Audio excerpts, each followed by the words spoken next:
Hello, everybody. My name is Franklin, and today I'm looking forward to talking to you about my Spanish progress with my Spanish goals in May 2020 versus May 2021. Again, my name is Franklin, and this is first1000hours.com. So let's go into the presentation right now and let me share with you my progress. All right, so we're going to go into May 2020 first.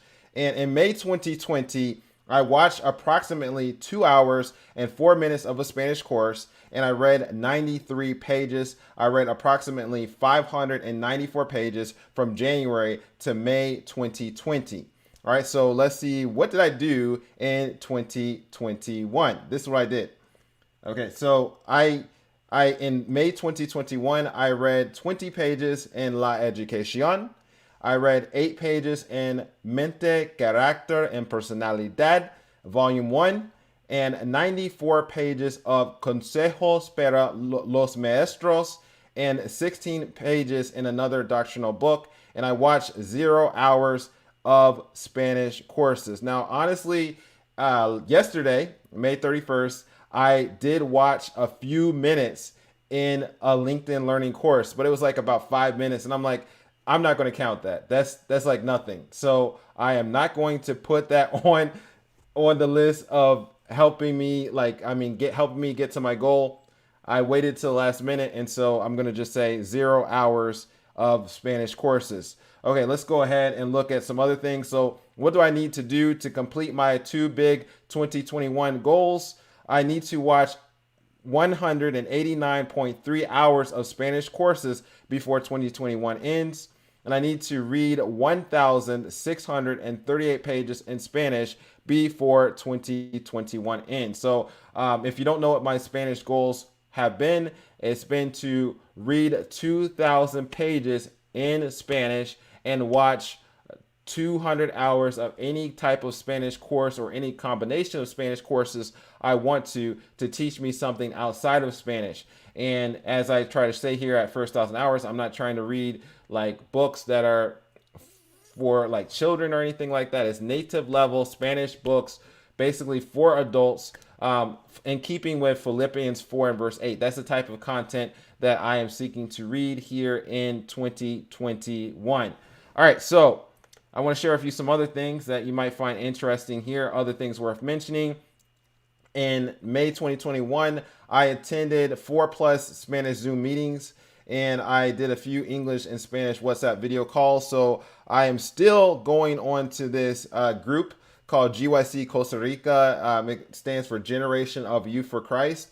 And so they have been meeting on Zoom since I think January, and I've been doing the same thing. I've been meeting with them, and they have like a service where you listen to songs, maybe on YouTube. Sometimes it's live Christian songs, and then we split up into groups, and then we share our prayer requests and praises, testimonies, things like that. And so I like the breakout session because then it's interactive and we can hear each other and what our prayer requests and everything is and testimonies. And then we come back into the main part of the group, and then we go into a Bible study. I mean, someone leads out to in that, and then sometimes you'll have time to give a comment or something like that. And so what we're doing right now is going through the book of John. And so last week we were in John 7. So it was nice to do that. And everything is in Spanish. People in Costa Rica are coming to this meeting that starts at 5:45 a.m. on Saturday. So in the United States, in Central Time, for me, that's 6:45 a.m. But the last meeting we had 40 people come to that meeting. So most of them, I believe, were from Costa Rica. We had someone from Chile, and obviously I'm from the United States. So that was pretty cool, and I like what's happening with GYC Costa Rica. Okay, and as far as the WhatsApp call, I should let you know a little bit more about that. That is around an hour per call. So I have been able to talk to people in two different countries that are not in the United States, and then we will basically for around 30 minutes talk in English and around 30 minutes talk in Spanish. The calls are different. Sometimes one call is more structured where we will just talk only in Spanish for a certain amount of time and talk then only in English for a certain amount of time with with the other person.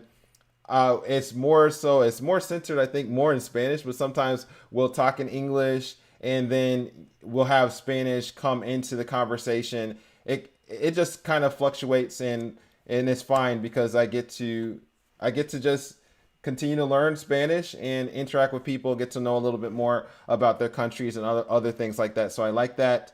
Okay, so and it's nice to be able to have that dedicated time to do a WhatsApp video call as well. All right, so and I wanted to talk about my reading experience of Consejos para Maestros and my thoughts on Spanish dictionaries. I know that some people say don't use any type of dictionary, don't use any type of thing like Google Translate to help you learn a language and all of that. But, what's amazing is, and I really like this. I don't know if you can even see this book, but I really like this because this book is probably around over 480 pages or something like that. It starts at the real book starts at page 13 and then it ends at page 512. But then there's those little pages that are blank. So I'm not trying to count those pages. So I think it's over like 480 pages or so. And I picked this book up and I'm like, I want to read it. And it's been really interesting talking about Christian education and things like that. But what I want to say is that when I started my first Spanish book, reading El Camino a Cristo, I needed to use a dictionary and I used Google Translate. That was a big thing that I needed. But now when I'm reading this, I'm not using electronic copy. I'm actually reading this in paper, and I have probably around 90% comprehension of what I'm reading. And so occasionally I use Google Translate to help me, but I might read two something pages or more without using Google Translate. Or if I use it on a page, I might be looking up like one word or two words or something like that, or a phrase, maybe sometimes half of a sentence. But that's a lot different than how I was using Google Translate to basically almost translate every single sentence when I was reading El Camino a Cristo. So I believe by God's grace, I've come a long way. And what I would say is that I have a lot wider understanding of vocabulary that helps me to not have to use Google Translate as much. And I think that sometimes we can put the cart before the horse. And yes, there can be that time where you might not use a translator as much, but I think that time comes when you have a wider vocabulary. So when you don't have that and you're not using, maybe not trying to read a book that is really centered for beginners, you're trying to read like a native level book, then you're going to probably need to be using a dictionary or something that's going to give you the understanding of what the words mean. And if you don't agree with that or believe that, try to actually read a book like this and from day one and see if it's going to be easy to do that without a dictionary. So I'm not opposed to using a dictionary or anything like that. That has been helpful for myself. But now I'm having a wider knowledge in Spanish that allows me to continue to read sometimes without a dictionary and still have a good amount of comprehension. All right, I want to go on in this presentation as well. And I'm still working with a friend on a Spanish comprehension mini course. And this is really fun. I mean, like, this is the amazing and the thing I'm really excited about. I was sharing a video that my friend did, and it was like 2-minute video, and she was just sharing something all in Spanish. And I asked someone I know what that person was saying, because there's a way that you can actually make Spanish comprehensible from day one, which is what our course is about. And that person was able to share the context of what she was saying, and then even answer the question that my friend gave in Spanish and answer it correctly. So, when I see things like that, and and you get those type of testimonies, real life testimonies, it's really I think validating the methodology of what we're doing, and I think it's going to be giving a lot of value. And so I'm going to really be happy when that actually comes out. But we have a lot more things we need to do. So it's not out yet, but we're getting a lot of feedback that has been helpful for us. All right, let's continue. All right, so I want to share with you more of the progress. Okay, so you can be inspired by others, but you compete only against yourself. And remember Philippians 4 and verse 13 that says, I can do all things through Christ, which strengtheneth me. And I should mention, before I go into that, I said my goal for May was to read 200 pages and then also to watch 10 hours in a Spanish course or Spanish courses. And obviously I did not do that. I did not complete that goal. But you're going to still see that even though I didn't, I continued in Spanish, and we're going to see some of the progression. All right, so let's continue. All right, so from January to May 2021, I've read approximately 382 pages, and that was 138 this month. Okay, so, and then let's continue here. And I've read over 4,042 pages from 2018 to May 2021. So that's talking about a bigger progression, right? And it's good to look at things. Not only we can look at things from a small scale perspective, but then it's nice to look at that from a bigger perspective and see, okay, well, there has been progress that really has been made. All right, and let's continue over here. So what I want to do in June 2021, I want to do another video, Spanish versus Portuguese video part 2.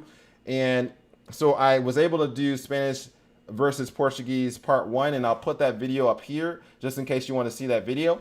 And what I did is I was reading for the first time this book, Camino a Cristo. This book is in Portuguese. Now, I have read this book in Spanish, and it's called El Camino a Cristo in Spanish. It was the first book I read in Spanish, and I've also read it in English. It's called Steps to Christ in English. That's the original title of this book. And so I think that even if you're not trying to learn Portuguese, I think that looking at the process, my mindset, the mentality I had in going into reading a chapter in this book and listening to that, I think will be helpful for you if you are seeking to really focus on comprehension and get into difficult things and all that. You will, I think that video will really help you out a lot. And so that is up on the channel, and I will be working on part 2 in June and putting that up as well. And that's where I will be going more into reading that chapter. And then I talked in a moment. I talked about my struggles. I talked about things that I understood and things I didn't understand, and you'll get to see that. All right, and so I want to share some other things as well. Weekly emails to my email list. So if you want to subscribe to my email list, I have a link in the description of this video. And so I try to inspire and motivate you there. And that is the end of my presentation. So I don't see any questions. I want to encourage you again to go and watch the video that I did about Spanish versus Portuguese and my experience reading and listening to my first Spanish book. And there's a video also that YouTube recommends. And I hope to see you in the next video.